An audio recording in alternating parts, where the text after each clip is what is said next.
যায়। কিয়ামতের ময়দানে ওই বিভীষিকাময় সময়ে মুসিবতের কালে মানুষগুলো পাগল হয়ে বিশ্বনবীকে খুঁজতে আরম্ভ করবে।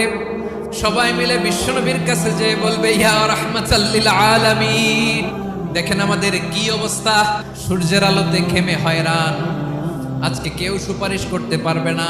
সব নবীরা অপারগতা স্বীকার করেছে, তারা বলেছে আপনি ছাড়া কেউ নাকি আল্লাহর সামনে দাঁড়াতে পারবেন না, আপনি একটু সুপারিশ করেন।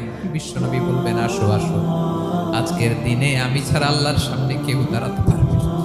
বিশ্বনবী মাকামে মাহমুদে যে আল্লাহু আকবার বলে সিজদায় লুটিয়ে পড়বেন, বিশ্বনবী এমন ভাবে অজর দ্বারায় সিজদায় লুটিয়ে পড়ে কাঁদবেন, রব্বুল আলামিনের রহমতের দরিয়ায় জোশ লেগে যাবে।